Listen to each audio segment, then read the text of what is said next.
everybody, and welcome to this sort of, I guess, one-off special video, whatever you want to call it, where I thought I would take a look at PCs and like PC building, the whole kind of PC gaming scene, as it were, and chat to you guys about it, and especially if you're new to this, if you are, a very experienced person, then you probably know way more than me. And this might be a bit too simplistic for you, but if you're interested in gaming PCs, what they're all about, what all the parts do, what actually affects playing games as opposed to other things on your system, what are going to be important parts of your PC, and just stuff like that, then I think maybe you might get something out of this video, but we'll see anyway. If anything, it's just going to be a bit of a ramble from me about PC parts. Now, I just tell you a bit of background about me and like PC gaming. I grew up on PCs back when they were like 386s, 486s, and then Pentiums, but then there was a long time where I was completely out of the loop. Moved on to console gaming, and that was probably around the era of the Xbox 360 / PlayStation 3, but then it was probably about maybe 5 years ago I got back into it because I could see that the consoles were not providing like the graphical capability that I wanted, and also the extras you can do with PC games, or just the PC games which you can't get on console, but things like mods and stuff like that for games, as well as being able to play a lot of strategy games which I love and stuff like that. Without a doubt, console gaming is the hassle-free life, without a doubt. Like, there's nobody will tell you that, but genuinely, it's pretty easy to make yourself a gaming PC nowadays. Whether or not it's cheap is a different matter. The kind of like cryptocurrency mining craze has driven prices of graphics cards up. The shortage on supply of RAM has made the price go up, and just generally people are starting to, shall we say, take advantage a little bit of this whole kind of renaissance, I guess, of PC gaming a little bit, and prices have crept up on some things. In the UK, I would say that it hasn't affected us as badly as it has like in the US. Our graphics cards are on the whole available quite widely, and for close to MSRP, if not the actual price they should be, or there, believe it or not, there are even some deals and sales on graphics cards. Unbelievable, I know. I don't think cryptocurrency has hit the UK like it has hit America. But RAM prices are certainly huge. I looked at the price I paid for RAM maybe 3 years ago, and it's more expensive now than it was then for the same RAM, exactly the same RAM. So that sucks. But there are many plus sides to building your own PC, or to having a gaming PC, as it were. Number one, you can play at much higher resolutions and frame rates than you can on a console. And you might think that doesn't really matter or bother you, and that like the PlayStation 4 looks great or it plays great, but believe me, if you play on 2K, 4K, 60, plus frames per second, it's very difficult to go back, especially for things like first-person games, or anything that requires aiming, or just very kind of big graphical games as well. If you have a higher resolution, can look fantastic. Now, some of that perhaps has been alleviated slightly with things like the PlayStation 4 Pro, the Xbox One X, but even though they claim to do things like 4K gaming and stuff like that, it's essentially not. I mean, the Xbox One X is in some ways, but you're still not going to be able to get the the same level of graphical power as you can from a PC. Plus, the other side of a PC is it can do all the things that a PC can. You know, you can use any sort of program on it that you like. Hey, you can even mine cryptocurrency. You know, so while PCs in general are more expensive than a console, you know, you will find that, you know, your actual in a real world use case is probably higher if you are the sort of person who has a laptop at home and a console. Combine the price of those two and then think about how much you would spend on a desktop PC.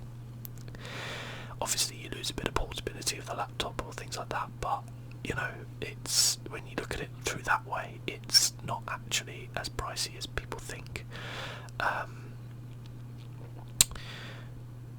So kind of what I wanted to talk about was kind of, I guess maybe look at even like getting some parts for a PC, but certainly looking at kind of like budget end, how much you can actually get, you know, a cheap gaming PC for, and what you could expect from that, you know, maybe, and then like what you can improve from there to actually go through, because generally, you know, I imagine a lot of people are pretty overwhelmed by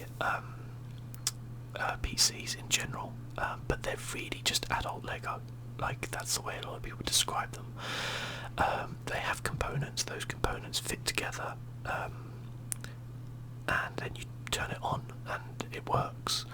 And you might tell, I think, well, that's really simplistic, but generally it's not actually that much more difficult than what I'm saying. And thanks to things like YouTube, where there are so many tutorials on how to actually do things, and so many great channels out there which help you to build PCs, things like that, it has never been easier to build a PC. Buying a pre-made one will always have its advantages in terms of warranties and you know, stuff like that, I guess, but you will pay a premium on it, and it's not as much fun. So put that in, you know, I guess it's like turning around and going, okay, I could, you know, I've got this classic car and I could buy this classic car that's a bit run down, and then I can spend the time to, you know, renovate it, or I could just buy a new car. And it's like, well, you know, what are you going to get out of it? You know, what is in it for you, basically? So I'm an Overclockers UK here. I'm not affiliated with them in any way, but I always use them. I think they're fantastic. Their service has been amazing, and I spent a lot of money. They're certainly not the cheapest website out there. You could probably find a lot of deals out there better, but if you're going to be spending, you know, £600+ on a PC, like, you should probably take into account the service and things like that which you're getting, rather than, you know, trying to chance your luck on eBay or something like that. So let's have a look, I guess, at some of their pre-made. They've got high-end gaming PCs. What have we got under custom gaming PCs? Let's go. Okay, so on like here you can, like, I guess, choose your base PC. Now these prices are pretty expensive, as you can see. Like, you're looking at sort of like £900, £1,000 plus, and I can understand that is way beyond a lot of people's sort of price range on that. I think nowadays, if I was being honest, if you didn't have to include peripherals such as keyboard, mouse, monitor on your PC, you could probably get a decent gaming PC for about £700, I think. That would be able to play like 1080p games at a very high, at a really good frame rate, and pretty much all your settings on max. That, I imagine, would be like the kind of level that you want. On here as well, they even do like PCs by game, which I think is a bit more of a kind of gimmick than anything else, but it's interesting if you kind of like intrigued by games, you know, want something specifically for a certain game that you love, like Overwatch or something, and you get something coordinated to that, I guess. One thing I will say is like when buying a PC, don't be overwhelmed by fancy LEDs and stuff like that.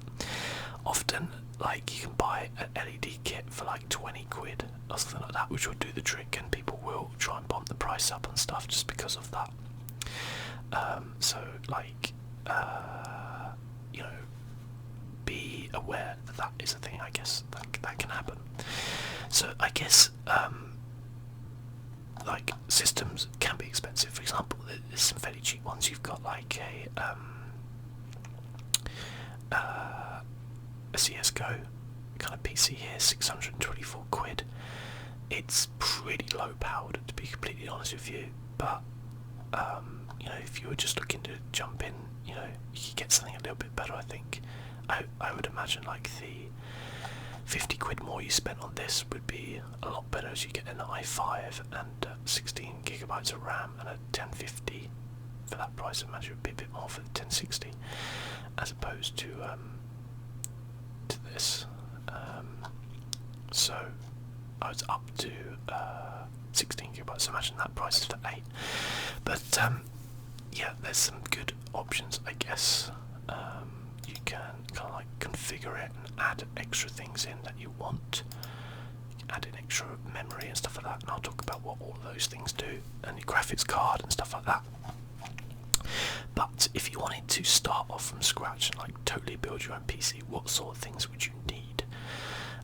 So I guess the thing you'd probably start off with would be your processor. Now you have two choices nowadays. That's Intel or AMD. It used to be probably until, well, certainly until the release of the Ryzen, that Intel was streets ahead. Like, you couldn't really think of buying anything else. But now AMD have really good offerings in Ryzen.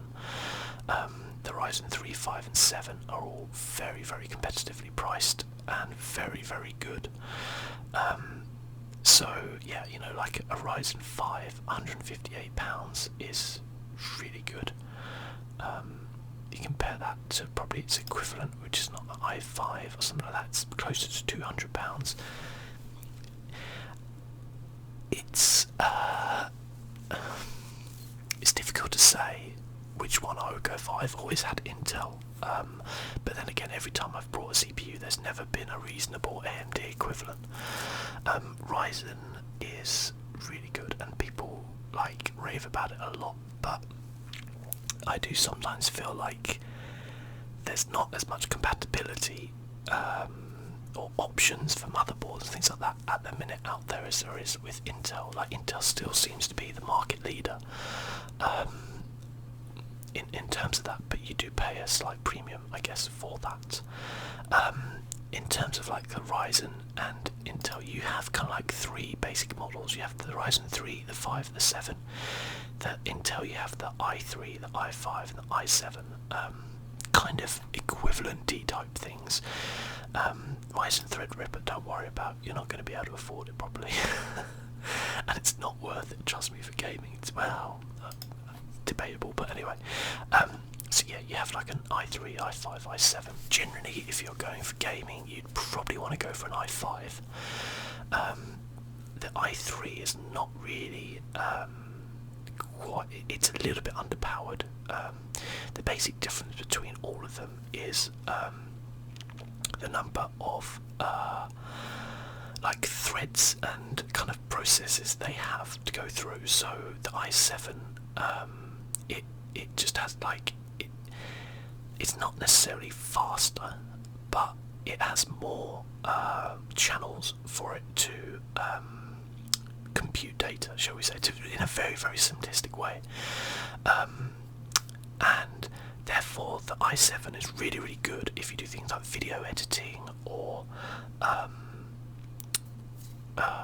what else, sort of like if you're using any sort of like programs like Adobe programs, you know, Photoshop, things like that, or animating stuff, or general kind of like things like that. Like the i7's really, really good for that, but you won't see a particular leap in gaming between the i5 and the i7. If you look here, there's £100 variance between the two. So you have the i5 here, 6600K. The K means that it can be overclocked. Overclocking effectively means that this speed of it here can be increased. However, there are caveats to that. I'll probably talk about that later.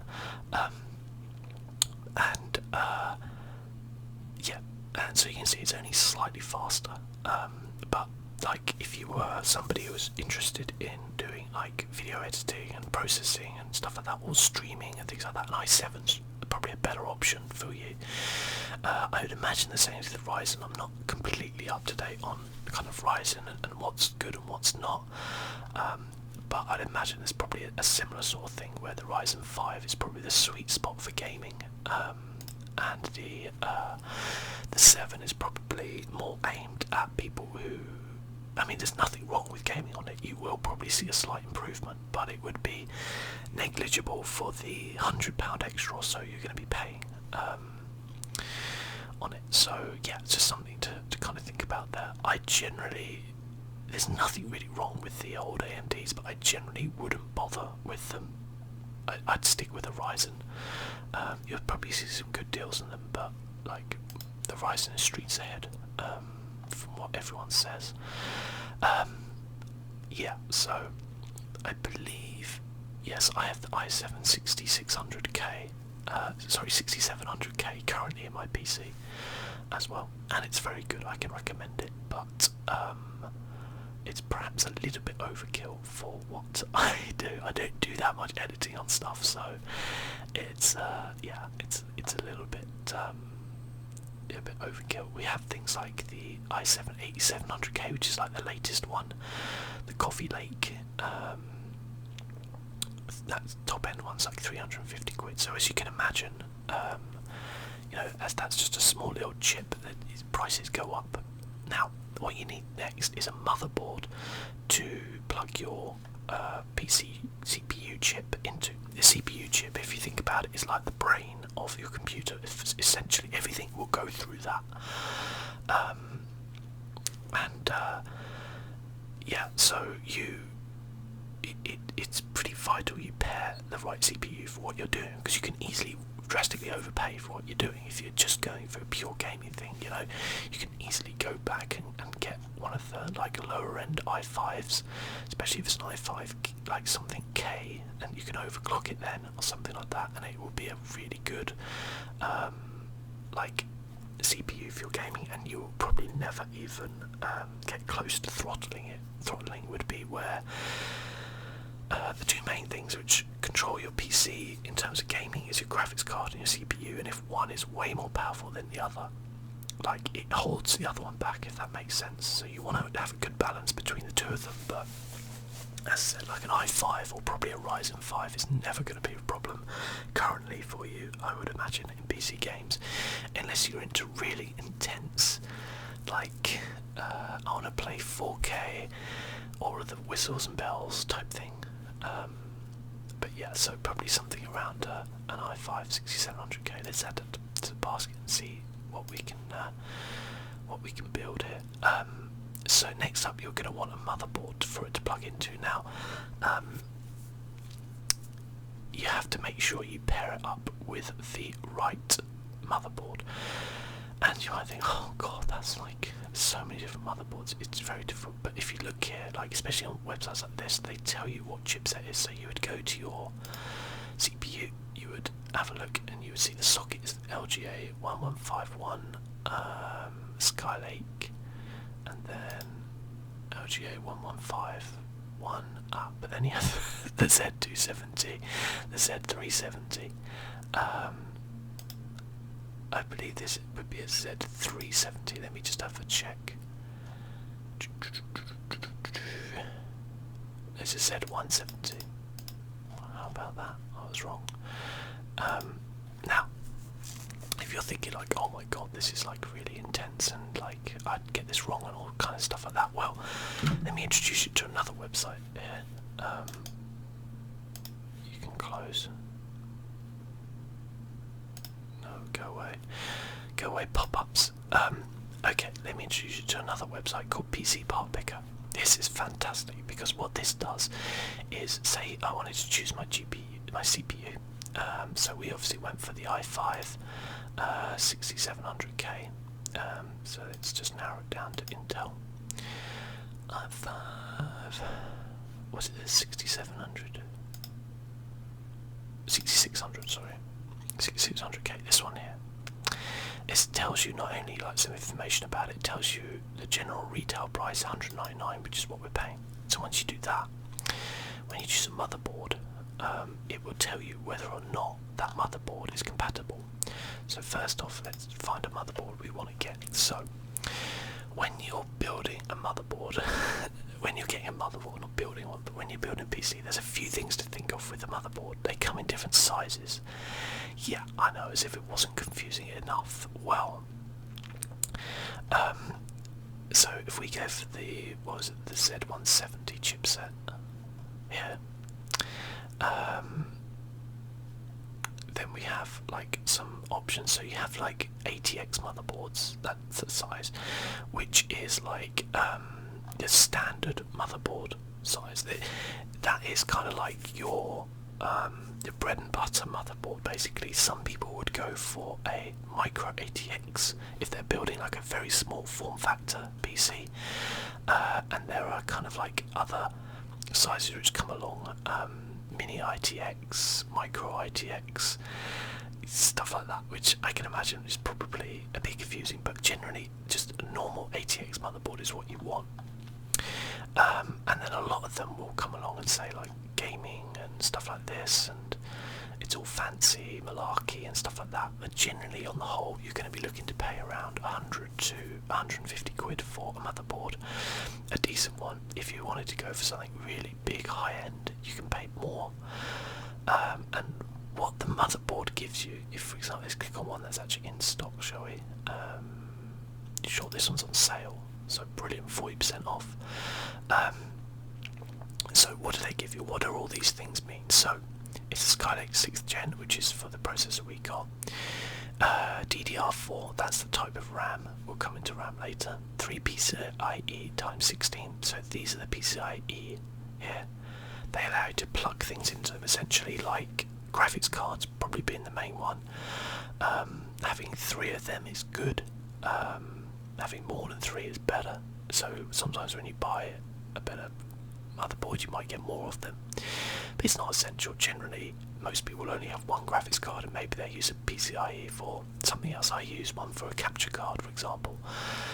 They are essentially very fast data connection, so there's like pretty much zero latency on there. You have 8 times SATA, 6 GB per second. SATA is for for your hard drives, in particular SSDs, which are the way you should go. We'll talk about that as well. SATA Express M.2, which is a slightly more advanced, faster version of an SSD.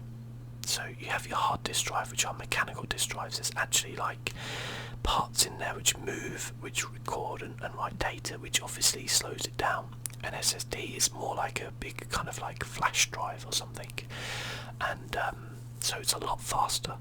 And M.2 is like the next version up from that, essentially. You have your 2 GB LAN. LAN is for like connecting to the internet and stuff like that, or connecting up with other PCs and things like that. You have your 5.1 HD audio, it's fine. 1 USB 3.1, 9 USB 3.0, that's a lot of USB. Most of you should know what the USB is, but if you don't know, it's essentially where you connect all your peripherals in, like your keyboard, your mouse, and all that type of stuff. 9 should keep you going. 4 USB 2, and 1 5 GB per second USB Type C, which is good. USB Type C is coming in more and more to the build nowadays, and it supports Crossfire SLI. Crossfire SLI is where you have 2 graphics cards which essentially work together to create the image on your screen. SLI it used to be really good. Nowadays it's not quite so good. It's not as supported as it used to be, and there are some games which just don't flat out support it. So you can imagine if you buy 2 graphics cards, which are expensive, then you will end up you know, one of them just being redundant in some games, not all. I used to have an SLI set up with 980s, sorry, not 1080s, two 980s, and it was great. Uses a lot of power though, a lot of power. So yeah, we'll chuck that one in, £119, save 40%, that's good. So that's the GA Z170X by Gigabyte. So let's choose Gigabyte. GA Z170. GA Z170. Let's narrow it down by the ATX Z170.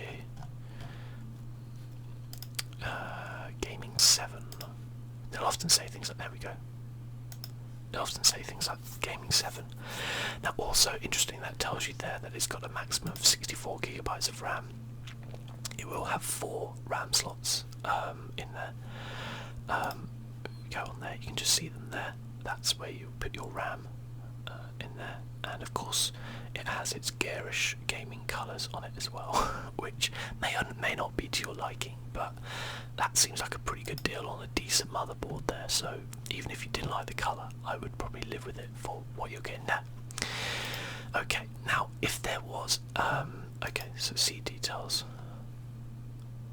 Okay, so if you see here already, it said that there's an issue here. So the Intel i5-6700K does not include a stock cooler. Adding CPU cores to your part list is recommended. So that's telling me that the so essentially, if you can imagine, a PC component gets very, very hot because there's a lot of electricity flowing over it, and they get super, super hot. So when they get too hot, they stop working properly. So you need to keep them cool. Cooler the better, essentially. That's why people who overclock use liquid nitrogen to cool things, because it is so good at cooling. Now you don't need to do that. You have two options. You can air cool or you can water cool. Air cooling is totally fine. Water cooling is totally fine. There's not really much difference in the two, apart from one thing. That is, generally water cooling is a bit quieter and it's more expensive, but it's also a bit cooler. And when I say a bit cooler, I mean as in the style of it is a bit cool, rather than it makes things go cooler. I don't have any water cooling in my PC, and it's not too much of a problem, but it's something which you know, it's more of a kind of like choice and what people prefer. I don't really think that it makes too much difference. I don't know why I clicked on air cooling and it came up with water coolers. That does seem a little bit weird. Air cooling, CPU, and then you give me water coolers, that's weird. Anyway, so they are water coolers. You can see they are expensive as fuck. They're also like LEDs and all that malarkey, so, but they are really good, to be fair. So, you know, that's the way it goes, I guess. Now, in terms of like air coolers, they're a lot cheaper. You can see here, ranging from 20 quid there to 46 quid for a slightly higher one. The one I've got at the minute is a Cooler Master Hypo 212 Evo, which is like the how could I put this? It's like the Honda Civic of coolers, as in like everybody's got one, and they're reasonably priced. They do a decent job, and they're all round just, you know, decent basically. So yeah, it's a good cooler, but maybe for this build we'd go for something slightly different. Maybe we'd go for like a sorry, it's the Hyper 212X. I've got the Evo, not the 212X. I've got the Evo. Maybe we'd go for something like a. I'm trying to think about keeping a cost down, but also look at this. This one's on sale. So the Alphorn Matterhorn White CPU cooler, 125mm. It's just white, so it would suit the motherboard, wouldn't it? So we'll have a look on here. Alphorn is the Matterhorn White CPU cooler. Interesting that they have a slightly different like product name. The Matterhorn Rev C White Edition. Okay, Rev C White Edition. Add. Okay, no compatibility issues, that will fit. You could also check by the socket capability as well, and what that can fit on your CPU and your motherboard. But PC Part Picker will say if there was a problem with that, there is not a problem with that, so that's good. Awesome. Okay. So in terms of this, what happens is that bit there, your CPU, that sits on there. There's what's called thermal compound that goes in between, and that essentially draws heat away and cools it, and then kind of goes around. These are like copper pipes usually. It's pretty simple, really, but it's important to get something that is decent enough for what you're doing. So if you're doing very intensive, like as I said, like you had like an i7 and you're doing very CPU intensive work, for example, things like photo editing or animation or video editing, then you would probably want to get a really good CPU cooler to not only make sure that your CPU doesn't throttle by getting too hot, but also to extend the lifespan of it by making sure it doesn't get too hot all the time, because it's going to get used. So you could, I guess, choose to spend a bit more or choose not to spend a little bit more. It'd be up to you. You can also buy thermal compound as well. I don't know if they do come with thermal compound. When I got my Evo, it did come with thermal compound, but you can choose to buy one, I guess, if you want to. What's also important to take notice of is the size of the cooler. It's difficult to tell here, but maybe if you're buying a case that isn't the biggest, it may not fit in there, because this thing probably, that's a 120mm fan around the outside. It's I don't know what I could describe how big it would be. It's going to be maybe like half the size of a DVD case, something like that, in terms of that square. But you can get some which are absolute monsters. I had a Noctua DH14 and it was huge. I mean, it did a great job, but it was huge, and when I got my new case it wouldn't fit in there. So it's something to take into consideration. But again, they tell you all the size and specifications, so you can check all of these things on there. It will tell you things like the speed of it and all that kind of stuff. And again, you can also just check up articles if you want to know how loud it is and stuff like that. So what we need next is some memory. Now, if you remember, it said it was DDR4 memory, which is RAM here.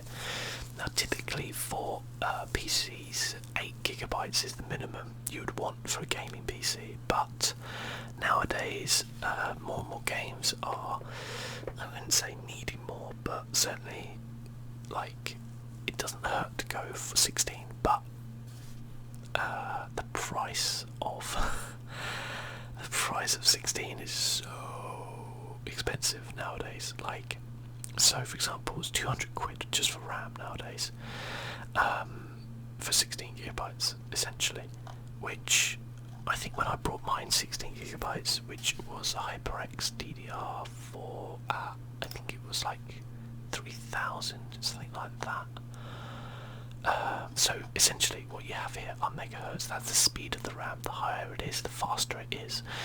Essentially, you don't necessarily need super fast RAM. This is more if you are looking for, like, as I said, the best of the best, and anything probably around this area here, 2.6 to 3.2 would totally suffice for what you need. I'd probably try and avoid this unless your budget is like really low, but maybe like 2600, something like that. And I had some HyperX, I think it was something like this, but it was like 90 quid for 2 sticks.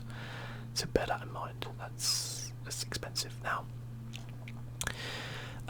you might be wondering why it's cheaper to buy 1 stick of 8GB than it is to buy 2 sticks of 4GB. In the same thing, sorry, this one's 94 compared to 89, so it's like 5 quid more expensive for that. Obviously there's more parts, so I guess that takes into account, but it is actually slightly faster to get multiple sticks because it just works through different things. So even though you might have 8 gigabytes in a single stick, which is the same as 2 4 gigabytes, the 2 4 gigabytes would be slightly quicker to think about there. But for the sake of this, I'll probably just chuck in an 8 gigabyte Hyper Fury X DDR4 2666. So let's do that. Choose memory.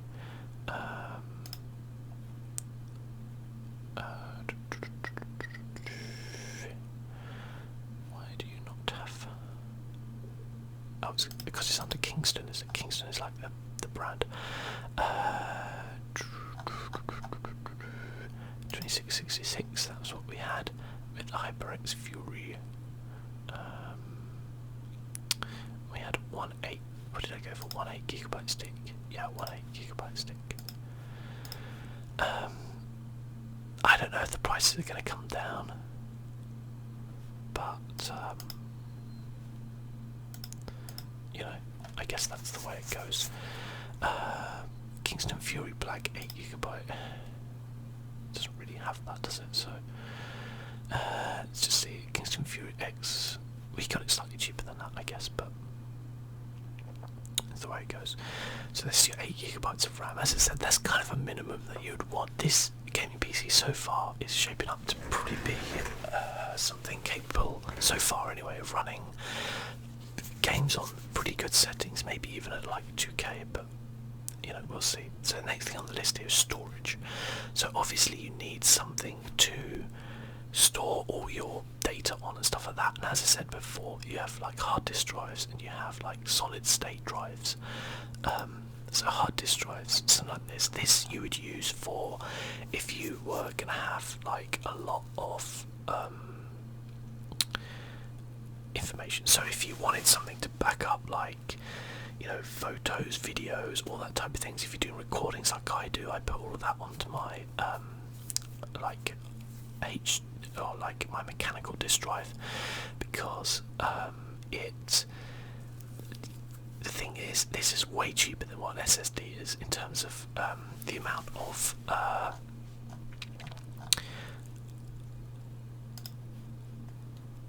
in terms of the pound per terabyte, if you like. So you can see here, you can get a 1 terabyte drive for as low as bloody $37.99 if you want.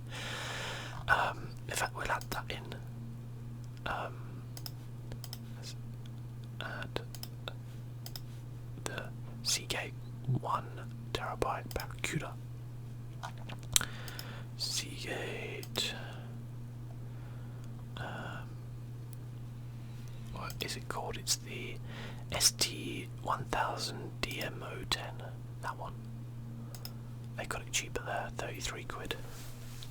Nice. Yeah, but ideally, probably what you want is an SSD for the kind of key games you're going to play, I guess, and definitely for Windows.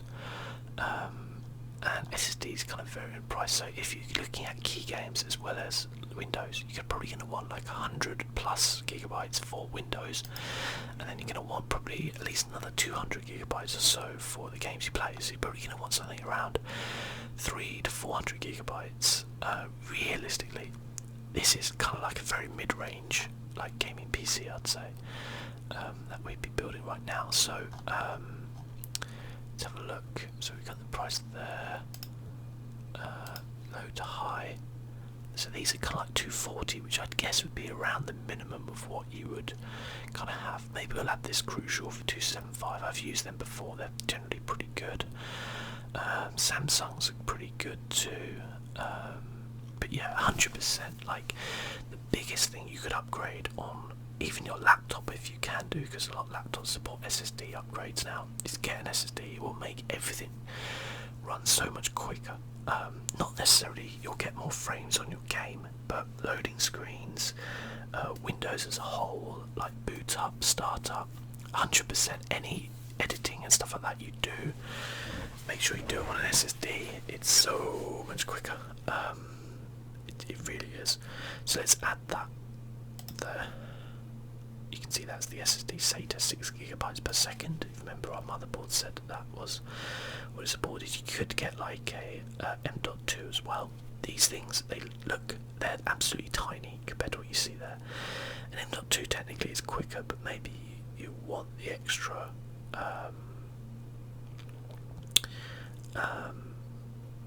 you want the extra space there, I guess. So we can add an additional storage to this, which is the Kingston. No, sorry, Crucial. My bad. What was it? It was the MX300. MX300. That's 500 gigabytes. That's the 275 on there. 80 quid they said. Here it's 85, so a bit cheaper there. And see, the best thing about PC Part Picker is it will tell you where it's got its cheapest things. Obviously, it's not always quite the case. The Fury X or the Fury RAM was cheaper on overclockers, but so far so good. We added that in, didn't we? You can see it is adding up in price so far. We haven't even got to the most expensive bit yet. So this is the kind of thing which you've probably heard the most about if you're new to PC, or the thing which people always bang on about, and that is your video card or your graphics card. This is I mean, I don't even think it's a choice right now. I think you have to go for Nvidia. So you have AMD or you have Nvidia. If you're in America, don't even bother going AMD. And you can see actually, like, supply is low here for a lot of AMD. The reason why is AMD is way better at cryptocurrency than Nvidia cards. But generally on the gaming side, they're not hugely better. But the reason, but the fact that they're so much better at cryptocurrency mining has led to the price of them skyrocketing. Like, absolutely skyrocketing. So I don't even know if people even use these for gaming on nowadays, or if they're just all used to mine. Like, it's such a shame, because Nvidia need competition, without a doubt. Its competition is good because it will drive their prices lower and it will force them to make better things. I did say that the prices were fairly unaffected, but actually it's the first time I've logged in for a while. Those prices are a bit high here. Now, if we just talk about Nvidia, like cards, because that's what I know about, and to be honest with you, I think like unless AMD sort out supplies or things like that, like it's just gonna be, it's not even any point talking about AMD cards currently. But we have here Nvidia cards. Now they all have numbers. Generally, the higher the number, the better the card. It's not always the case. But we'll kind of go through. So these are all the ones, I guess, which are new and are available. Don't worry about Quadro or Tesla. They are like for very, very high-end stuff. They are exceptionally expensive, and they basically are awful for gaming. 1080 Ti is pretty much as high level as you're going to get. There is another level above this, and that's called a Titan. I don't know if they've got. Yeah, you can see how much these graphics cards are. 6,000. Oh boy. The 1080 Ti is probably as high as anybody should be going right now. I have a 1080 Ti. I have a. Let me see. I have. Is it a gigabyte? That one. I have that one. That's not the price I paid for it. I paid. I paid 800. No, it was like 780, and I got Destiny 2 free with it as well. So actually, the prices have gone up for cryptocurrency. That's last time I checked, which was probably about a month ago. They hadn't really gone up, so I guess it has hit these shores. But £1,000 for one of these is a lot of money, as you can imagine. But they are really, really good. 1080 Ti's. 1080 Ti will play 4K games at 60 frames per second, if not close to 60 frames per second. So, for example, I can play Destiny 2 60 frames per second, no problems. I can play FIFA 60 frames per second, no problems. Assassin's Creed, I have to dial a few things down, but I can hit 60 frames per second, and that's at 4K resolution. I'm trying to think what else. Pretty much most things I can hit like 60 frames without having to dial the graphics down too much. They're always going to have to be dialed down a little bit, you know, occasionally, but pretty much not that much. You wouldn't get a huge leap in performance if you did get the Titan, which isn't even available on this website, but it is about £2,000, so you'd get like maybe an extra 5 to 10 frames per second, not like 4K, for like £1,000. You would literally be better off buying 2 of these cards and then shaping them up SLI style. So SLI is where you can buy 2 graphics cards together, and they kind of share the workload, as it were. It's a bit more complicated than that, and it doesn't work on all games, but yeah, it is what it is. At least at these prices, at least they still have things in stock. So you can see we've still got stock here, which you don't find that much in America right now. So as I said, like 1080 Ti is the kind of like the peak of what I would call consumer or enthusiast grade. The Titan is probably more money than sense grade. 1080 Ti I had before, very decent card.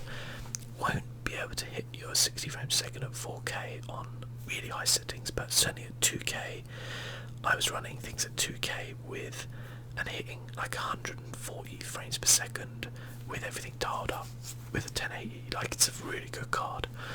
A bit cheaper, as you can see, going from like the 800 to 900 quid 1080 Ti down to like 650, which is still pretty expensive. You may be wondering, like, what's the difference between all these different ones? Like, why is one 650? Why is one 750? And there's a few different reasons for this. So basically, the way like graphics cards work is Nvidia design a graphics card, and then I guess what they do is they sell or they license that out to these manufacturers. So your main manufacturers are probably MSI, Asus, Gigabyte, Zotac, yeah, Palette. I'd say they're probably some of the main ones on there. I'm trying to think if there's any others who are really, really big right now. Maybe not. EVGA as well. And they license it, and then they make their own card. So they use pretty much the basics of what Nvidia design, and then what they do is they add different coolers to it. So you can see they have these different fans on top. Some of them have 2, some of them have 1, some of them have 3. They can redesign certain things, and generally their versions will be faster. So you have what's called a core clock, which is the speed of the graphics card, as it were. And then you have a boost clock, so they can put like a boost mode into your graphics card. I can show you that mine over here, my Gigabyte card. If I turn off the RBG shit, it has different modes. So it has like an overclock mode where it like goes mental. It has a gaming mode. It has silent mode, which is what I keep it on most of the time. And you can also manually adjust those levels as well with your cards through different software. And so that kind of makes it faster, or maybe, but it also means it takes more power and it will get hotter, which means the fan will have to go and make it louder. They all generally have the same, or they do all have the same amount of memory, that and what I call like CUDA cores, which are the kind of like the little CPUs in the graphics card which run everything. They all have the same memory and stuff like that. So there's not, like, I wouldn't say there is really worth £100 difference between an Armour or a Turbo here compared to the Strix. What the Strix does have is RGB lighting in it, which is all fancy. So you can see its core clock here is 1695 compared to 1657 or 1607. It's not really like a huge difference in there, but the Asus Strix model is known as being a very high quality model, so people might go for it like that, I guess. But yeah, so I guess sometimes it depends on what type of design you like and all these types of things. On there, I've used MSI a lot in the past, and they've been very, very good as well. Using at the minute Gigabyte, as I kind of said, it's no problems with it. They're generally all pretty good, to be fair. So yeah, 1070 Ti is one of the newest cards out. It doesn't really need to exist, to be honest, because you have a 1070. So you could get 1070 for like as cheap as 500 quid, I guess, up to 600 quid. The 1070 Ti, which has memory of like 8 megabytes, 8000 megahertz GGDR, compared to a 1080, which is 8 megabytes of 10,000 GGDR5.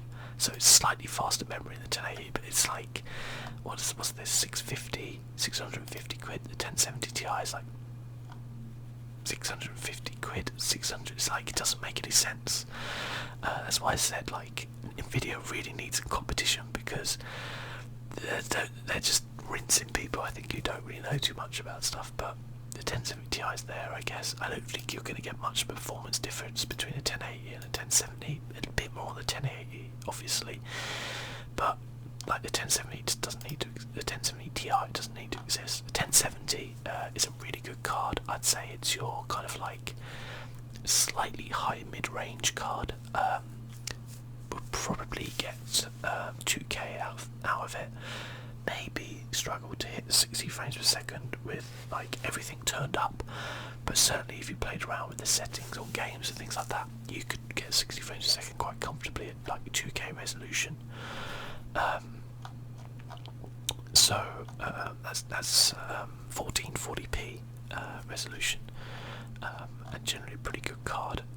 The 1060 is confusing because it has two different versions. It has a 3 GB memory version and a 6 GB memory version.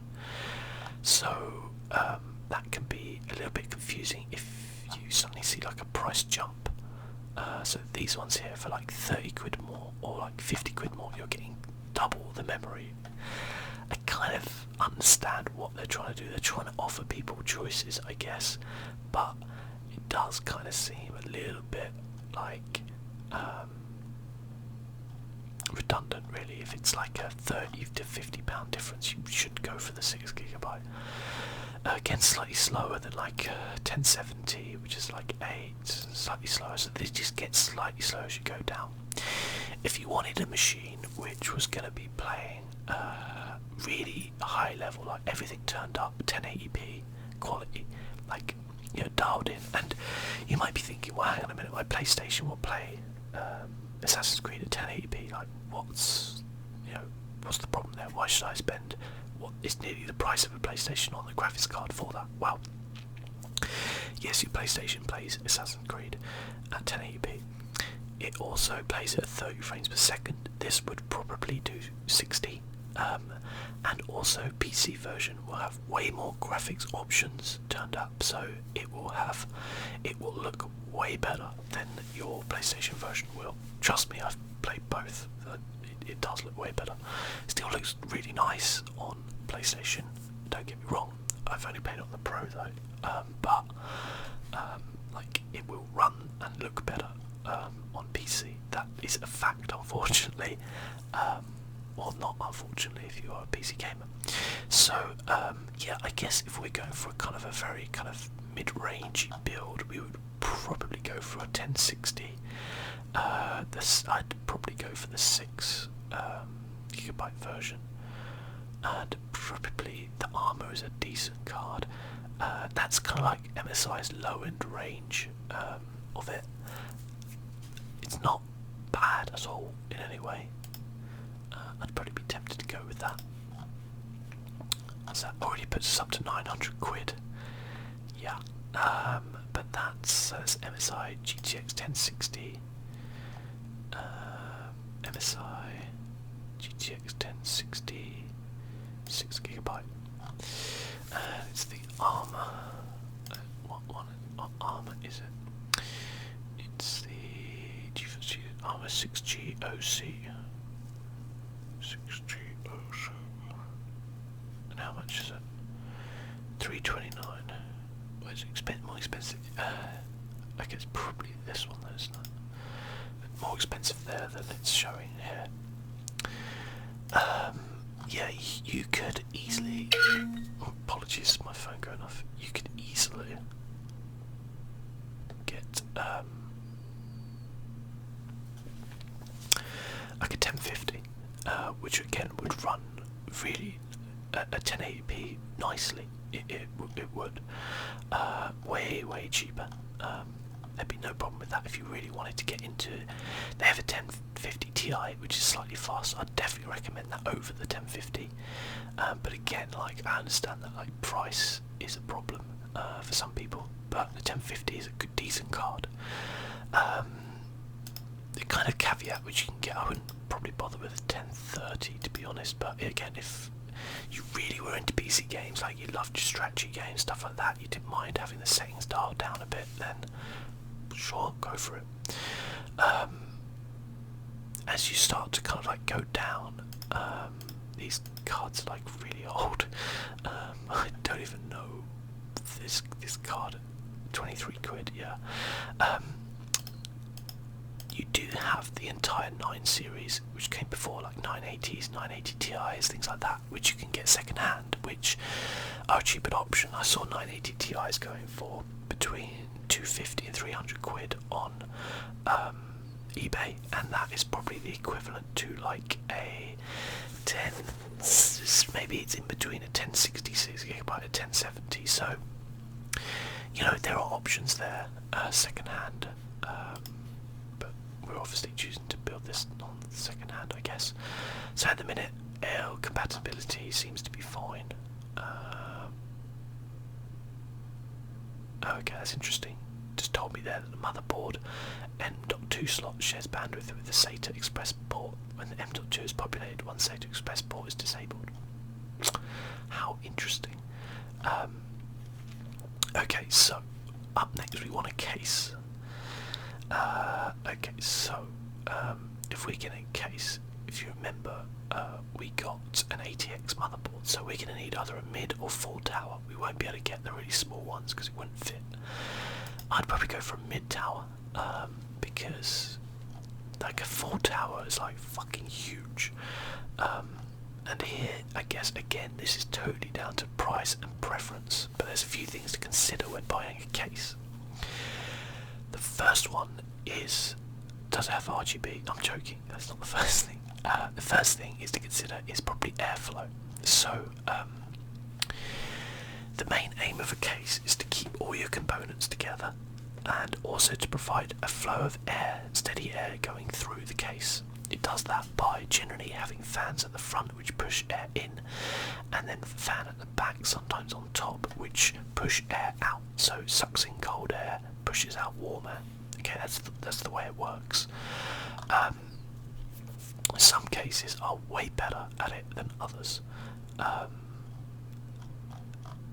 but sometimes it doesn't matter as much. So we've got a fairly decent build here, so we'd probably want to consider airflow. If we had like lower end components which probably wouldn't get as hot as the higher end ones, then you may not have to worry about it as much. You could have something.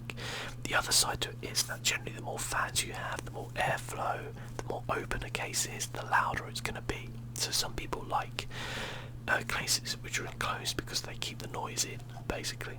The case I've got from my PC is this one, the 340 Elite. It is a lovely case. It is amazing.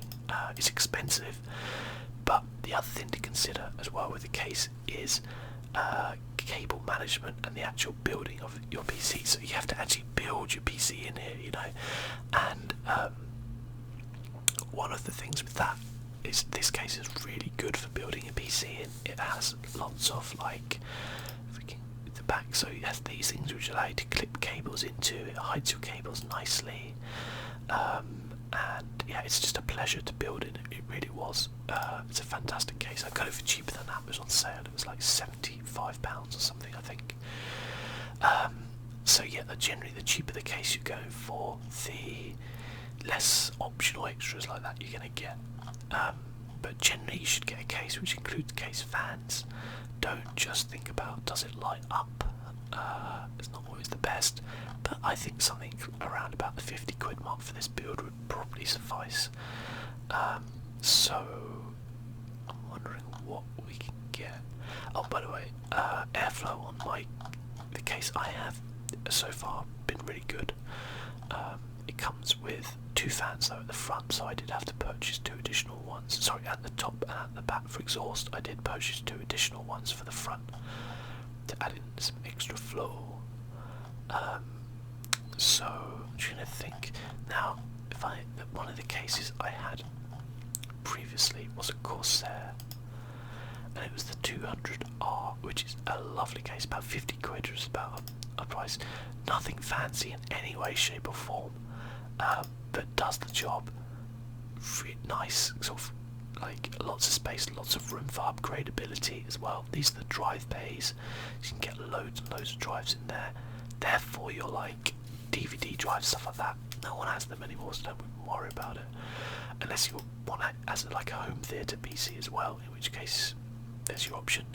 But it's nice. It comes with I can't even know how many fans it comes with. You can install up to 4 fans, but how many does it come with? I think it comes with 2. I think it comes with 1 at the front, 1 at the back, and honestly that was fine for what I used to have. It wasn't really a problem, so we're going to add that in. Let's choose the case in here and check everything matches up. Corsair 200R, there we go. £52, that's about what we've got there, so that's fine. Cool. Next up we need a power supply.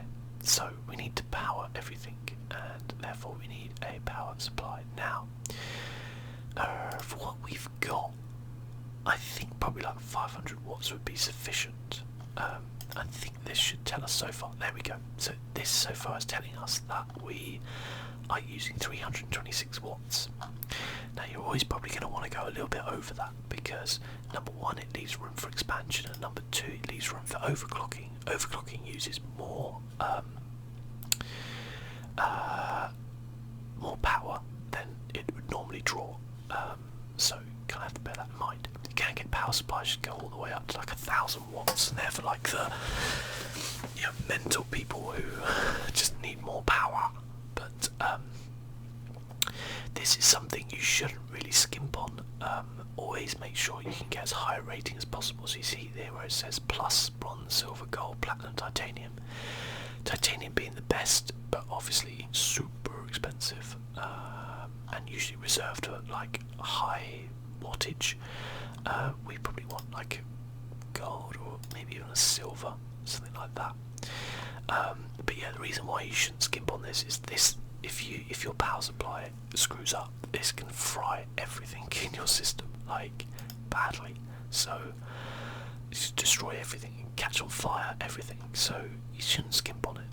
That is pretty rare, by the way, catching on fire. I'd just like to add that, but yeah, it happens. I'm thinking about ones I've had in the past. Other things to consider are you get 2 types of power supply, modular and non-modular. Non-modular means that it comes with all the cables already attached in it, and then you plug them all in. Now you might think that that's really cool and easier, but it also means that you have a lot of cables left over that you're probably not going to use. You can see here what the cables are. I know that one's modular, I think, actually. That's actually a pretty good one, to be fair. I might add that. The EVGA, that's a good price too. EVGA 450 BT. Yeah, modular just allows you to plug the cables in you need. EVGA 450. isn't it? 8 plus bronze. 450. Is it that one? 450 BT. Where's your BT? BQ. I don't see it. It doesn't really have prices for any of these either. Oh, there is a BT. Oh, there. I think that's it. The BT. Solid. It's 450 watt. It should have enough power. Yeah. So you, as I say, the cables can either be modular, non-modular. Oh no, they are non-modular. So you can see they all come out and then you use them. Like, I guess for 37 quid, what do you expect? But obviously, like, more modular ones you can get. If you can get like ones where you can plug them in yourself and stuff like that, it's a lot easier for building. But it's not essential. Again, it comes down to like price and stuff like that at the end of the day. So it's totally optional. Okay, so optical drive. Well, we don't really need one. Really, I don't think. And in terms of, like, as I said before, we're not really going for peripherals. I'm assuming that either you kind of would have them, or you could pick up like some cheap ones somewhere else, or not cheap ones, depending on what you want. So the build itself is looking around about £1,000. Bit cheaper on overclockers by the looks of it. But unfortunately, there's one thing left which we need to get, which you can't really not get, and that is called Windows 10. I guess you could get Windows 7, but Windows 10 would probably be the one you get. Which you're looking at like being 85 quid. That's not enough, so that takes us over £1,000.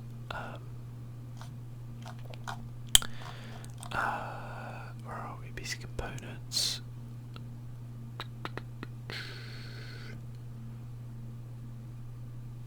I'm wondering where they put their like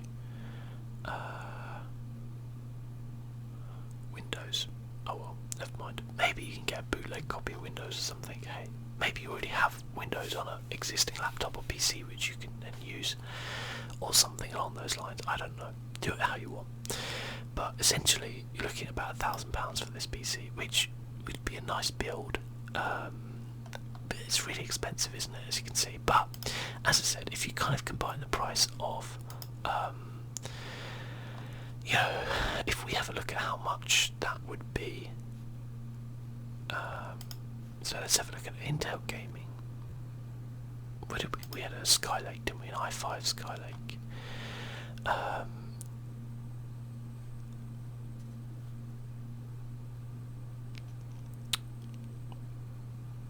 Let's have a look.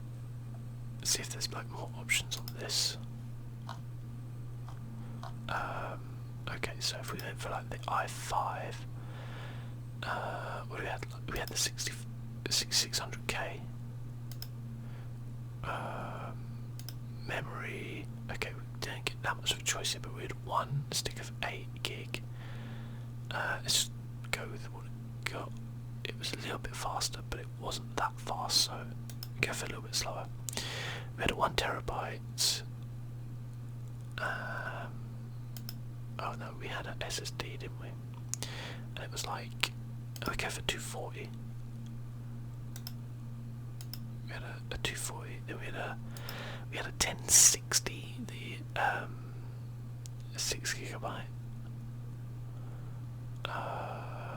Let's go for the cheaper option one, rather than MSI. That's the 6 gigabyte version. Didn't have that. That would come to £1,112. Yeah, that's coolers. Probably. Oh, we actually had a slightly better cooler, I think. This with the case. So 1,139 compared to 994, but then again it does come with Windows. So I guess it's pretty much similar price actually to me just building it myself there. That's interesting. I thought it would be way more, but that's pretty good. So I guess it's up to you what you want to do. You get the fun of being able to build it and learning about, I guess, the parts and things like that and putting it together, as opposed to you know, having stuff actually sent to you now. Assuming that one's out of stock. That one's not though, which is a bit more expensive, I think, but it's not too bad. 1169. So, if you didn't need to get Windows, you could save a lot of money, I guess. You could easily save yourself like 170 something quid, which would get you a monitor and a keyboard and mouse, essentially, I guess. So you can see it's a slightly better power supply though, to be fair, and probably a slightly worse motherboard. I don't know what motherboard it is actually, it doesn't seem to say, which is slightly worrying. The motherboard we have is probably slightly overkill, but it was just a really good deal, to be fair. You wouldn't get a better one than that probably on there, but yeah, I guess. So this is saying it'll cost you about 1,066. I reckon you could save 100 quid building it yourself. You'd have to pay shipping on this. Don't forget this. I don't think this would be free shipping either. Whereas you could potentially get free shipping on these parts if you had like Amazon Prime, which could save you money there again. But yeah, I guess probably moral of the story is that if you want a decent gaming PC that's gonna far outshine a PS4, and I mean, don't forget, like, another great thing on PCs is the fact that you can upgrade. So say for example you were like, hey, it's a year later, I really like my PC but it's not quite fast enough. You can just turn around and go, okay, well, I'll sell this graphics card and I'll just buy a better one. Great. You just literally unplug it, plug the new one in, you're away, you know, and maybe you can sell this one for 200 quid, buy a new one for like 500 quid, and you've only spent 300 quid, and you've suddenly managed to, you know, potentially double your frame rates, or, you know, play the next resolution up. So there's a lot of great options nowadays with kind of systems and stuff like that, I guess. I mean, if we really wanted to, if we, you know, if you were really like into your deals and stuff like that, you could, you know, really look at what was on sale and you know, go for that type of stuff. And you know, I reckon you could knock potentially like a couple hundred quid off that. But as I said, there's two things at the minute which is driving that price up. One of them is definitely RAM, and the other one is your graphics card. But I guess that's not a terrible price for what you're getting. We could probably save a little bit of cash if I went looking through the deals, but I'm not going to do that. So there you go. So that's kind of the build. Now, the only other thing I guess I wanted to talk about was monitors, because this is something which is vastly overlooked by people, is your monitor. People often like get a really fancy gaming PC and then just hook it up to a crappy old monitor, and like, really, if you are going to spend a lot of money on a PC, you have to think about the monitor that you're going to be using it with, because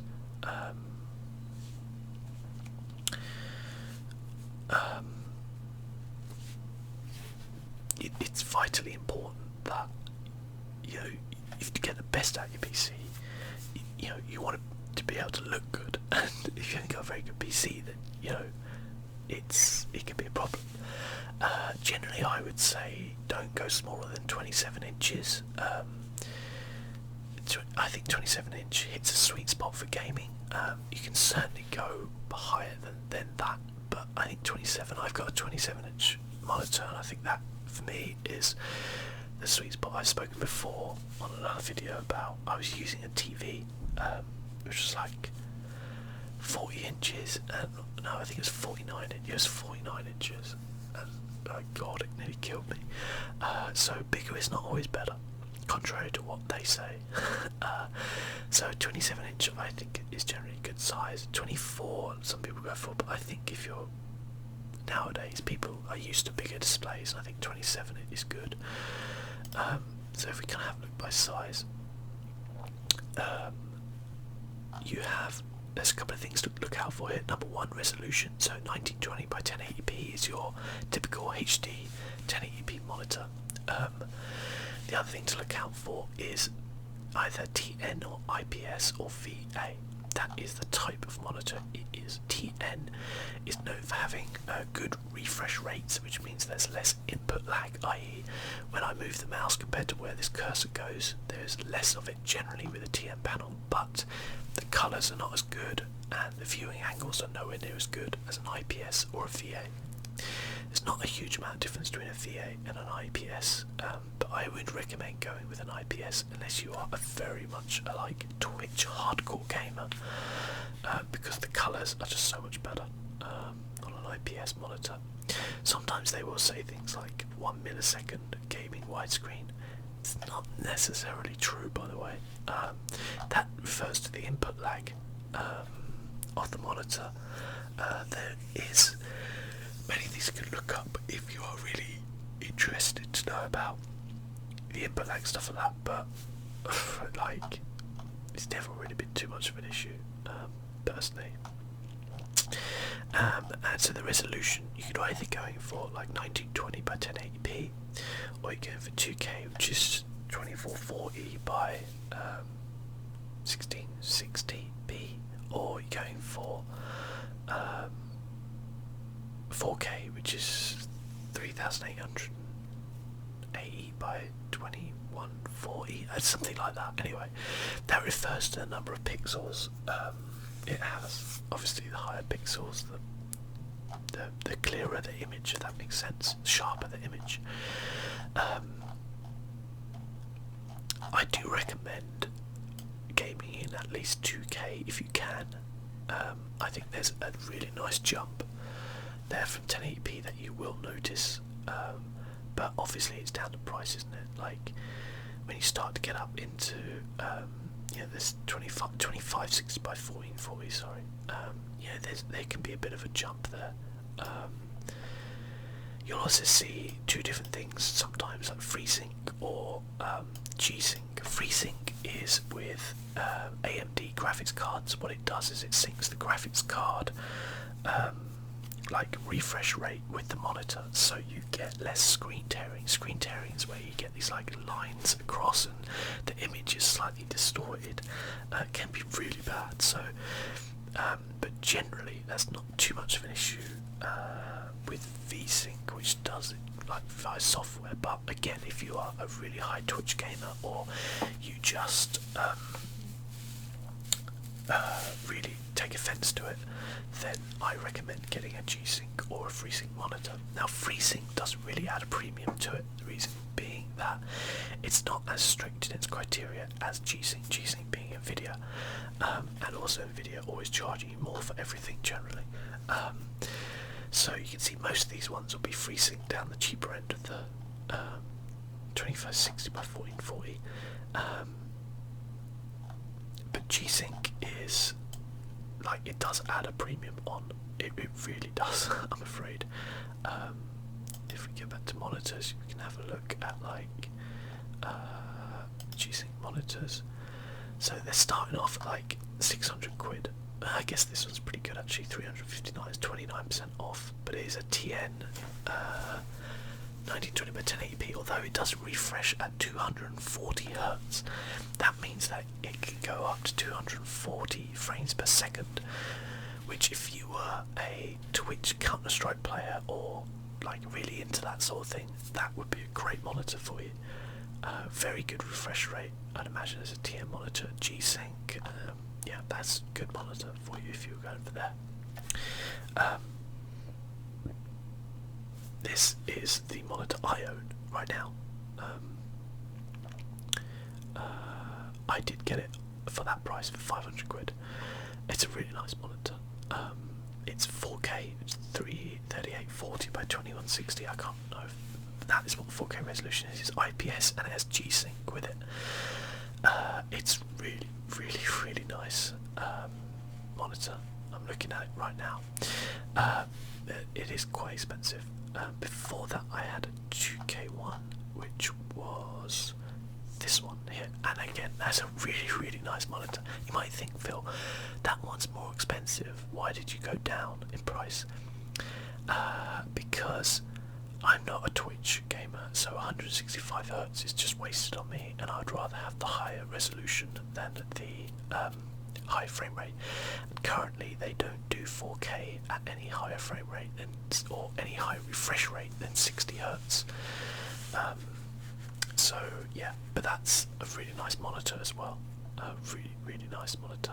I got it way cheaper than that as well. I swear it was like 500 quid when I got it. No, it wasn't that one. It was definitely IPS. It was really nice. I sold it though to pay for my new one.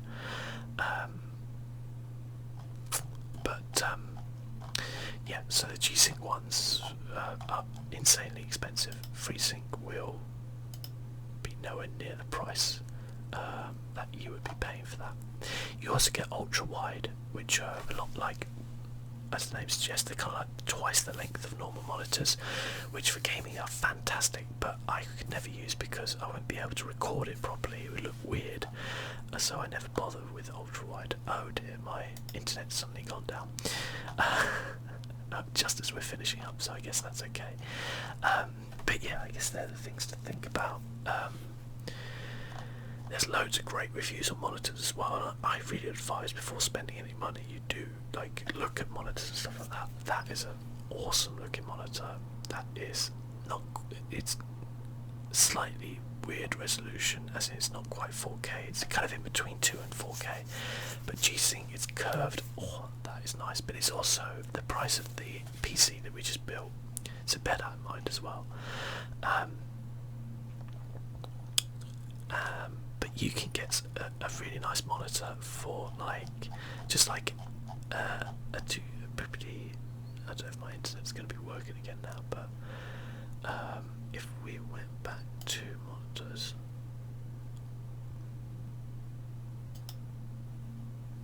don't know if it's actually reconnected. Sometimes it just drops randomly, my internet. It's really annoying. Anyway, you can get a really nice 2K one. Yeah, well, you can get a really nice 2K one for maybe like 200 quid, 250, something like that. So yeah, bear that in mind. As I said, I recommend going like an IPS or VA monitor, and I recommend going like 2K if you can afford it, obviously, and it's not always an option for people. But anyway, I hope this kind of like maybe helps. It might be a bit of a weird video, but I kind of just enjoy talking about this type of thing anyway, so there we go, I guess. If you've got any questions as well, or if you want to see more, maybe some more different builds and things like that, then let me know. But as always, thanks for watching, and I'll see you soon. Bye bye.